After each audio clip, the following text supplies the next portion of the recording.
O vídeo que você vai ver é um piloto. Isso significa que ele pode virar uma série se você quiser. E é por isso que a gente adoraria que você deixasse as suas impressões aí na caixa de comentários. O roteiro é criação do Leonardo Kitsune, editor sênior Marvel no Brasil pela Panini, além de tradutor Marvel e DC. Aliás, eu ouvi dizer que o Léo tá aceitando freelas. Além disso tudo, o Kitsune passou quase 10 anos tocando um canal aqui no YouTube sobre anime e mangá. Tem bastante conteúdo lá pra você. Hoje ele tem um podcast com resenhas semanais sobre cinema, TV, literatura, anime e mangá. Kitsune foi convidado para fazer coisa bem parecida aqui no Meteoro. Nesse piloto, ele se dedica a uma pergunta simples que tem uma resposta complexa. O que define um mangá? Obrigado e um bom piloto para você.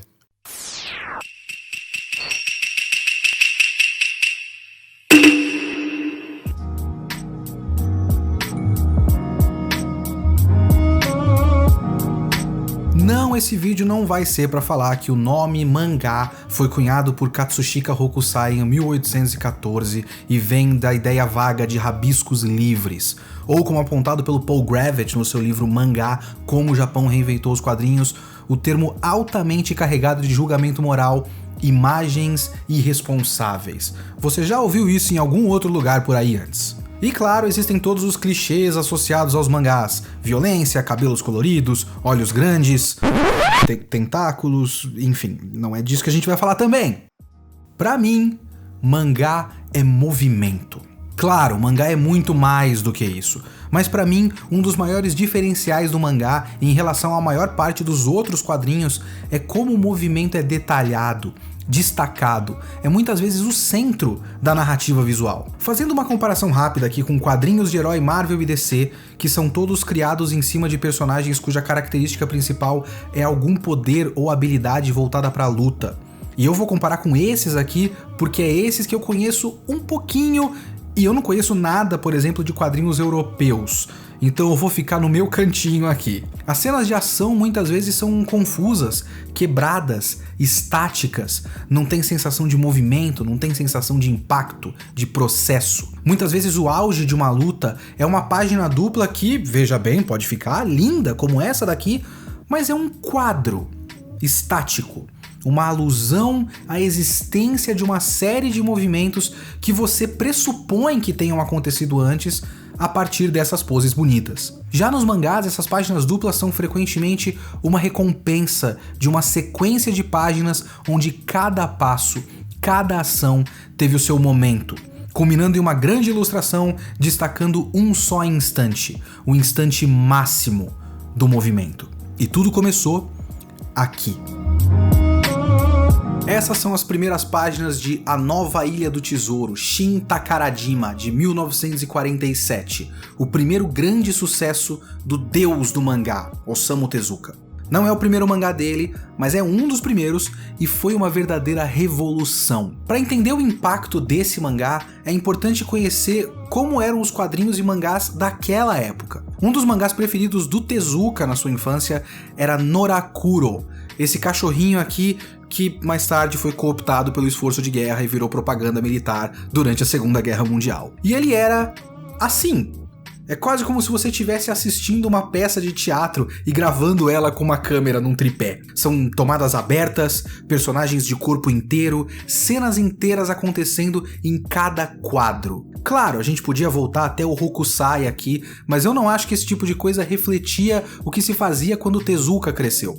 Não era o mercado e o mangá da época. O mercado da época eram esses quadrinhos mais infantis e as tiras de jornal, tanto políticas quanto de humor e de cotidiano, como o Fuku-chan, de 1936, e Sazai-san, que estreou um ano antes de A Nova Ilha do Tesouro, em 1946. Já fora do Japão, a forma dos quadrinhos era ligeiramente mais desenvolvida. O Superman estreou, por exemplo, em 1938, o Batman em 39, o Capitão América em 1944, no finzinho da Segunda Guerra Mundial. Os super-heróis já eram uma realidade, mas também tinha os quadrinhos de guerra, de faroeste e, claro, as tiras de jornal, que eram famosas inclusive no Japão. A Segunda Guerra Mundial causou um baque muito forte na indústria dos quadrinhos do Japão. Os mangás infantis praticamente sumiram das prateleiras. As tiras de jornal perderam espaço nos jornais. Mas o fim da Segunda Guerra e a ocupação americana trouxeram o cinema estrangeiro para dentro do Japão e abriram os olhos de um Tezuka jovem e que ia começar a entrar de cabeça na indústria dos quadrinhos. A Nova Ilha do Tesouro foi um começo de uma retomada. A decisão de imprimir o mangá em Osaka, por conta da falta de escolha até, nas editoras que publicavam os Akahon, ou os livros vermelhos, que eram mangás em capa dura, com poucas páginas, mais baratos, e que eram chamados desse jeito porque usavam muita tinta vermelha, que era uma tinta mais barata na época, deu início a uma nova fase nos mangás, publicados agora diretamente como uma obra fechada, mais longa. Mas não foi só isso. O que impressionou todo mundo na época foi a narrativa visual. O nome Osamu Tezuka ficou marcado para a posteridade, mas quem de fato escreveu A Nova Ilha do Tesouro foi o mangaka Sakai Shitima, que chamou Tezuka para desenhar apenas. O mangá conta a história do menino Pete, que encontra um cãozinho, entra em um navio e começa a imaginar uma história de aventura com piratas e o Tarzan numa ilha do tesouro. O cãozinho, que tem poderes mágicos, cria esse mundo de aventuras pro Pete e aí a aventura acontece. A versão inicial do Tezuka tinha 250 páginas, mas ela foi editada e modificada pelo Sakai, perdeu 60 páginas e pro Tezuka nem é a versão correta. Essa tal versão correta parece ter sido perdida para sempre. Quando o Tezuka finalmente aceitou que A Nova Ilha do Tesouro, um mangá que ele parecia nem gostar de verdade, fosse republicado, ele redesenhou essas partes modificadas para ficarem mais próximas da sua visão original e recuperou essas páginas que contextualizavam o encontro do menino, o Pete, com o cachorro, que tinham sido algumas das que o Sakai cortou. Somente 4 desses quadros que vocês estão vendo foram publicados na época. E mesmo assim, o impacto foi instantâneo. O Scott McCloud, no livro Desvendando os Quadrinhos, fala bastante sobre como dizer que cada quadro é um instante no tempo. É uma ideia bastante simplista, mas que de qualquer forma, o quadro e a canaleta é um indicador geral de que o tempo ou o espaço estão sendo divididos. Quando pensamos nos quadrinhos de herói da época, por exemplo, precisamos supor uma passagem de tempo muito maior entre os quadros. É o que o McCloud chama de transição ação para ação. Vejam, por exemplo, Batman número 40, de 1947. O Batman vê o caminhão de bombeiros fugindo. No quadro seguinte, o Batman e o Robin já estão no Batmóvel do lado do caminhão de bombeiros. No seguinte, ele já está em cima do caminhão socando o bandido. Você sabe o que aconteceu entre um quadro e outro. O foco aqui é mais num belo desenho detalhado e no texto. No Batman dizendo, pra que a pressa? Vai apagar o incêndio por acaso? Ou o Capitão América 65, de 1948, um ano depois de A Nova Ilha do Tesouro. O Capitão salta no bandido e no quadro seguinte a gente já vê quase uma briga inteira num quadro só. Percebam que não é exatamente uma narrativa pobre. O próximo quadro é o que o McCloud chamaria, eu acredito, de transição cena para cena e não ação para ação. E o quadro redondo, diferente dos anteriores, enfatiza a mudança da técnica da narrativa. Mas ainda é uma elipse bem drástica de tempo e de espaço entre um quadro e outro. O que o Tezuka faz nessas páginas de abertura e numa série de outras páginas ao longo do mangá é encurtar a janela de tempo entre um quadro e outro e abusar de uma transição que, de acordo com o Scott McCloud, é quase inexistente nos quadrinhos americanos e até nos europeus, pelo menos na época que ele escreveu esse livro, em 93. A transição momento para momento. Cada passo da ação é enfatizado e o movimento ganha muito mais vida. O quadrinho vira, como eu disse, quase um storyboard ou um flipbook. Claro, para isso são necessários muito mais quadros e muito mais páginas, e o preço a se pagar são desenhos em média muito mais simples e menos detalhados do que a gente vê, por exemplo, nesses quadrinhos de herói que eu já citei. Tanto é que mangás com arte verdadeiramente detalhada são mais raros, proporcionalmente, e acabam se destacando no imaginário dos leitores, que adoram enaltecer os berserks e vagabonds da vida. E com razão, claro. Mas o que se perde em detalhe se ganha em fluidez narrativa. Não é à toa que os maiores sucessos mundiais dos mangás, depois convertidos para anime, são os mangás de porrada. que normalmente saem em revistas shonen, como Dragon Ball e One Piece. Em Samurai X, por exemplo, era comum ter algum personagem fora da luta praticamente narrando, movimento a movimento, o que só é possível caso essas ações sejam muito bem detalhadas. A mecânica da movimentação, o funcionamento dos golpes é tema, é centro nesse chamado shonen de porrada, o shonen de lutinha. E isso é culpa do Tezuka.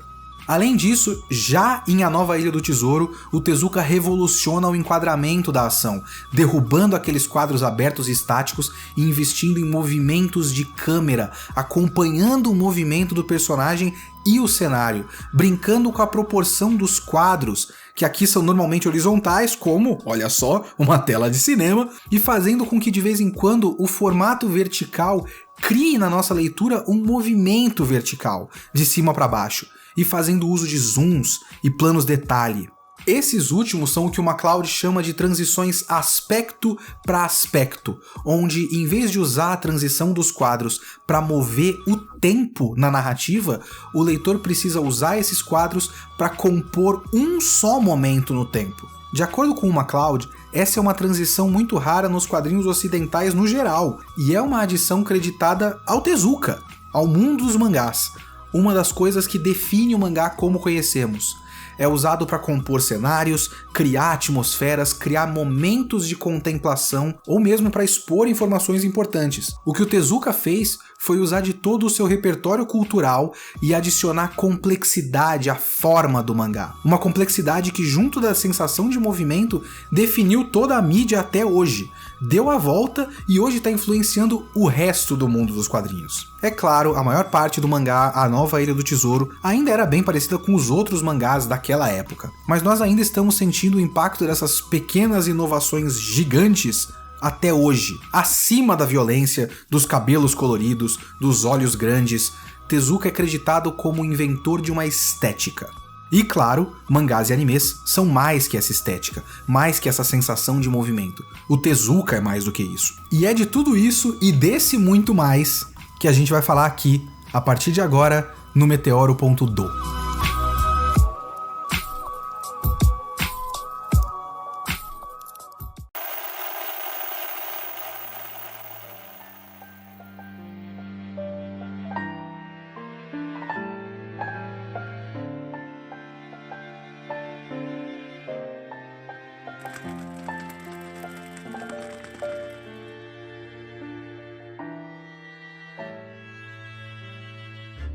Muito obrigado por ver esse vídeo até o final. O Meteoro é mantido graças a uma campanha de financiamento coletivo. Quem participa aparece aqui no finalzinho, ou então aproveita para homenagear quem mais ama.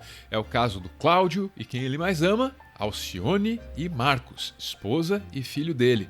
Diz o Cláudio que os dois são o que ele tem e também o que ele mais precisa. Beijo, gente! Valeu!